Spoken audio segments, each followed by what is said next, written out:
Welcome back to Healthy Planet, Healthy Me. I'm Sherry Beall, and our broadcast today is on emergency preparedness, a very important topic. We're going to talk about some updated and outdated information that is certainly important for us all to know here, not only in Southern California, where we've been known to have earthquakes and floods and fires. We're going to cover all three topics today.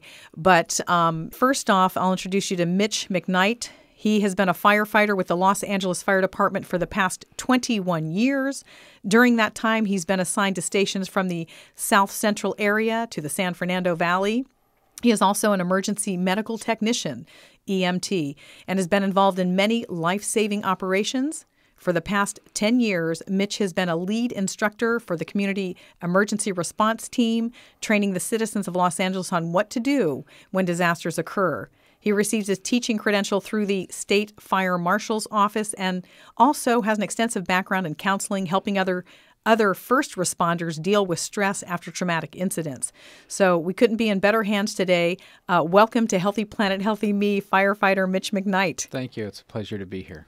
Thank you. And I want to introduce you also to our other guest who's going to be chiming in, but mainly discussing with us later on about fires and floods. And that is Battalion Chief Pete Benesch, Los Angeles City Fire Department. He's currently assigned to Battalion 14A Platoon. That's Southeast San Fernando Valley, including the communities of North Hollywood, Sherman Oaks, Hollywood Hills, Van Nuys, and Studio City. Now, he's served for 28 years and 8 of those as Battalion Chief. So I'd like to welcome to Healthy Planet, Healthy Me, Battalion Chief Pete Benesch. Thank you. Happy to be here. Okay. Now, let's start off with just discussing how to prepare, like on a basic level, for an earthquake. Mitch McKnight. The first way that you want to prepare is by putting supplies together. We recommend that you have a 5-day supply of both food and water for not only yourself, but your entire household. The amount of water to have is plan on having 1 gallon of water per person per day for a minimum of 5 days. So just figure 5 gallons of water per person. You want to store canned foods. Anytime you store canned foods, make sure you have a can opener. A lot of people forget about that. The belt buckle's not going to work. No, not the electric can opener either, but a manual can opener.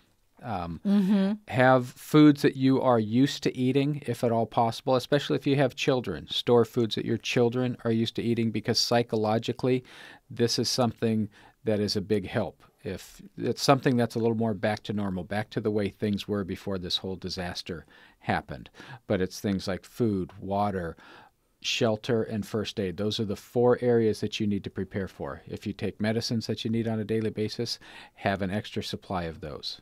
What if the building you were in collapsed? Is it smart to have some sort of tent handy? You should have at least a tent. Plan on, you can almost have it be where you're going to go camping for 5 days. So have a camp, a tent, maybe a camp stove. So if you have to cook some food outside, have that, and have it all prepared in an area where you can grab it and go as you're having to go out the door. Don't hide it way back in the back of the garage or something like that. You want it in an accessible area where if you have to evacuate this stuff, you have it to grab and just go out the door. Maybe you're going to be camping in your front yard for a few days. What can you do if you have pool water?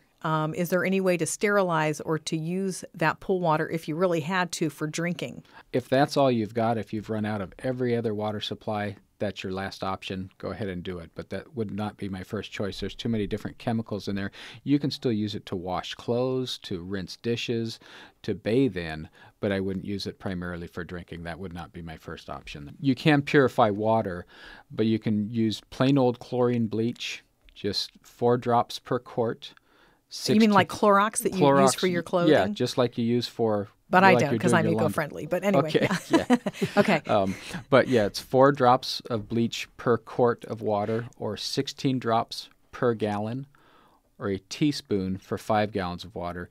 Put that in the water, mix it around, just let it sit for 15, 20 minutes to let that stuff kind of mold together or blend together, and then it's safe to drink after that. I have been told in the past, and a lot of people have been told, and I would say the majority of people still believe this, and apparently it's not necessarily correct, and that is when there's an earthquake, stand in the door jamb. Right. You're not the only one that was ever told that. Where that came from was long ago when there was adobe houses in the area. The doorway was something that had to be built independently from the house itself. The earthquake could come, knock down the adobe house, the doorway would remain standing. That's where people got the idea of, hey, you know what? Nothing happened to the doorway. Next time there's an earthquake, we got to get in the doorway because that's a safe place. That was long ago with the construction, long ago. With the building codes that we have here in Southern California now, that can be a dangerous place because you have heavy doors in that doorway. If you're in the doorway, you're probably going to be holding onto the door jambs to stay straight up. If that door decides to close, now it's going to smash your fingers, or if it hits you in the head, it's just going to cause injury. Your best thing to do during an earthquake is duck, cover, and hold. Get underneath something sturdy, hang on to it, and wherever that moves, move with it because it's protecting you from anything falling down. We're going to talk now on fire and floods. When should someone evacuate from their home if there's a fire nearby? Well, as soon as you feel threatened. Certainly, we're going to get our resources in there as soon as we can. And I will tell you that there are different parts of the city, and we have different types of fires. And there, we like to call, there are terrain-driven fires with no wind, and then there are wind fires. And those wind fires, when we have our Santa Ana conditions, are the most dangerous type of fires. And we talk with the homeowners, and we get that question, when do we evacuate? I will answer your question by saying as soon as, if it is a red flag day, the wind is blowing, and you see a plume of smoke and the wind's blowing your direction, it's time to go. What can you tell us about preventative measures that we can take against brush fire? We've had a program for years in the city of Los Angeles that we call the Brush Clearance Program. And what we like to develop is what we call defendable space around the home.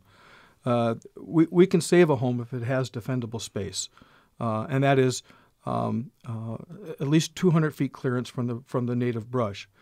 And that's what we're looking at, because then we can get in there and have some protection and do the things we need to do in order to protect your house.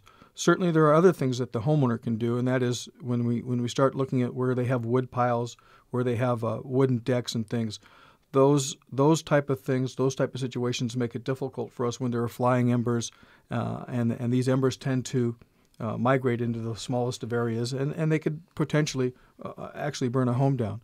So it's a key that the homeowner then, in preparation, if there's a pending fire in their area, to take some of the necessary steps to prepare their home. The most important fire safety tip I can give any homeowner, and that is a smoke detector.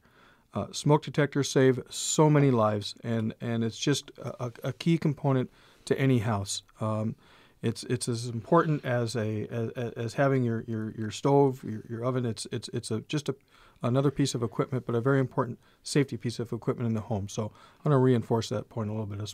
A working smoke detector with updated batteries. Absolutely. Change out the batteries. Hardwire, and then with batteries is the best way to go. How often should the batteries be replaced in the smoke detectors? Well, every 6 months. We like to use the same time that you're changing your clocks, change your batteries. So that's perfect. That's the key. Change your clock, change your battery. I would certainly, especially like to thank our guest today. That's Firefighter Mitch McKnight and Battalion Chief Pete Benesch for joining us here in studio. We will certainly see you next week. Please be emergency prepared. Everybody's counting on you. Have a great weekend. We'll see you next week.